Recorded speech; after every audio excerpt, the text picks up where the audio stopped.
So should I spend a lot of time, energy, and resources with internet prospects or companies like Zillow, Realtor.com, and other lead aggregators? Hey, this is Dave Hooke over the Dave Hooke Real Estate Team, Keller Williams of Central PA, and I want to answer this question for anybody in the real estate career because we're getting a lot of those questions from real estate agents at conferences all over the country who are more and more getting into business with what we call lead aggregators.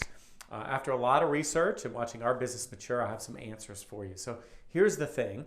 What we found is that over the last 10 years, it started with pay-per-click, and then you saw the Zillows, the Realtor.coms, and now about a dozen or 18 other lead aggregators have followed suit. It's becoming more and more popular in the real estate industry for search sites to learn how to collect contact information and sort of curate that in a funnel until it matures, and then now even pass that on to an ISA team to set appointments for real estate agents.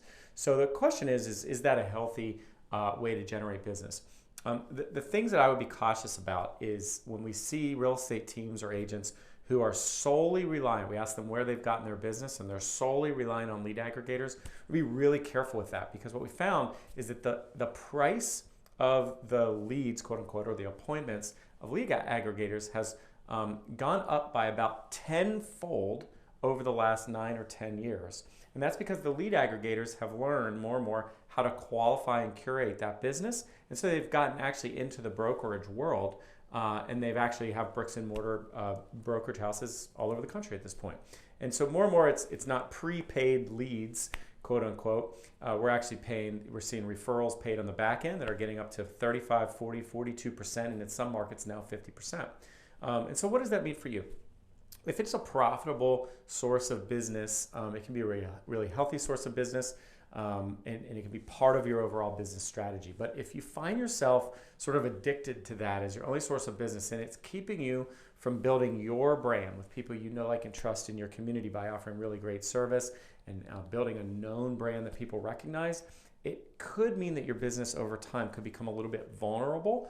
Whereas if they change their prices, and that represents you put all your eggs in that basket, the prices continue to go up and get you out of the business, and the industry actually changes a little bit, your business could be super vulnerable to that. So when we coach and consult, we talk to teams and real estate agents about keeping that type of business below 25% of their total aggregate business. And that's a good balanced, diverse business.